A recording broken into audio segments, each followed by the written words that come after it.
Hey guys, Josie here and welcome to the YogaLocal podcast and happy Easter. I'm having a lovely weekend so far, lots of sunshine, hope you're enjoying that. I also hope that you're enjoying our practice and class this week and our theme of the month, which is Be Still. I recognise this as one of the crucial parts of a successful yoga practice because it's in the stillness that we find the answers, and a lot of us are just not ready to slow down enough to get the mind still, and it's a real obstacle to practice. We've been working to create space in class using breath retention and holding poses for a substantial amount of time to kind of challenge us to stay in the moment and to allow ourselves to really connect and listen into the voice that is constantly guiding us, constantly speaking to us. And when we follow that voice, we are in flow, right? I like to call it our inner GPS, right? Just imagine if you could just plot in your details and let the GPS navigate your whole life. Well, there is what the yogis call our great idea, our grand plan, and our soul is constantly moving us and trying to guide us towards our purpose, our soul purpose, which will lead us into fulfillment and ultimately happiness. Because when we're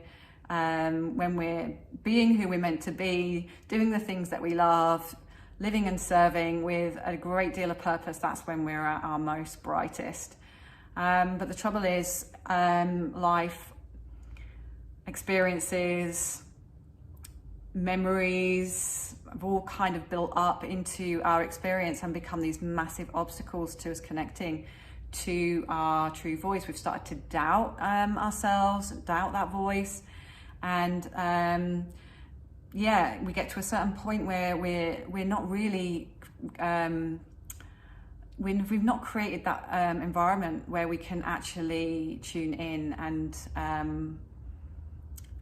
and receive, right? It's this creating a space to receive, and in stillness is how we achieve that.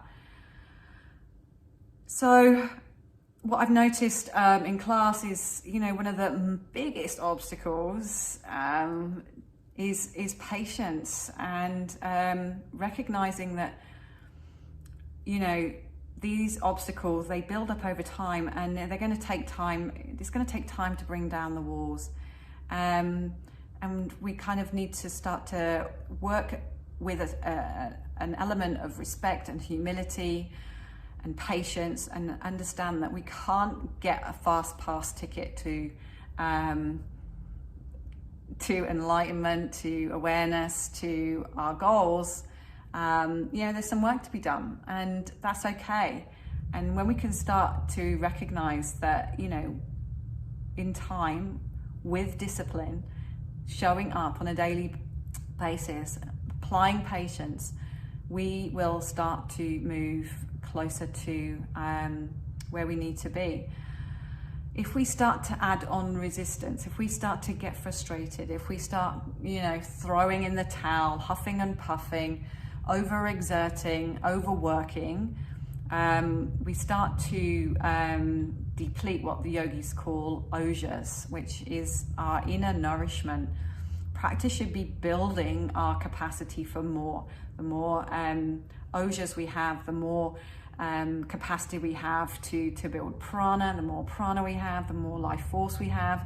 And then this starts to carry us forward into those spaces where we are more aligned to soul, more aligned to that inner GPS, and then we're off to the races. But if we feel that we've got to push and force our way in, then this life force, it becomes depleted, and we become like our own worst enemy. We get into the way of our spiritual evolution rather than starting to support it. So it's about looking at the strategies that you currently have for getting you somewhere that you want to be. Like, a lot of the time, you know, in modern day society, it's all about the efforting, it's all about the forcing, it's about how can I create a quicker path, how can I bypass this, I want this but I don't really want to put in the work, where's the pill for every ill, you know, what's the ultimate, you know, 10-day workout plan that's going to get my abs into a six-pack. You know, it's just this kind of like, I want it and I want it now, and it's instant gratification, and we've lost this this grace of patience and building towards something and creating the right framework. Everything in Hatha Yoga is a progression. It's you have to do the groundwork. You have to build. Start in your stage 1 anchor practice. Get the mind steady. Get the body fortified and purified. Then we can up level. Then we can rise up the sun. We'll have the capacity to hold the energy and actually direct it artfully, rather than it leaking out and being displaced and burning out.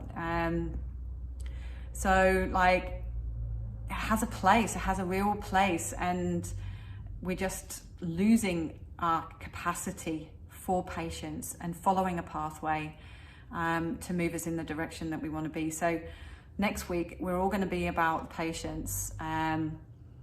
So, you know, moving from that place of listening to your inner voice, now let's create the patience, let's follow the framework, let's follow the tradition, let's trust in the tradition.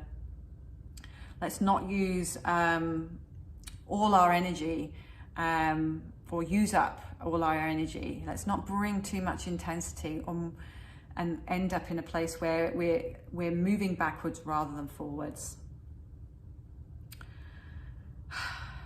So, patience, okay? So when we understand our patience, or when we understand that we need patience, or when we have patience, we can start to like be more cool with the stress and the irritation that we're maybe not moving as quickly as the mind wants to move, as the ego wants to move. And, you know, then that's a big jumping off point, I think, when you can learn to surrender, find some patience, find some humility. So our practices next week are going to be working with patience. We are going to be working in our anchor practice to bring some nourishment into our practice, build our Oshas. Oshas is kind of like the stamina building essence that we need, and when we're constantly pursuing something, we need that nourishment along the way to sustain us. So we're going to do some nourishment building in our anchor practice, and then in our rise practice, we're going to be exploring some mantra and also moving into mudra, so that we're going to experience a little bit of the fire. Okay, so energize is our fire practice, and it's stage 3 of our Hatha Yoga offering.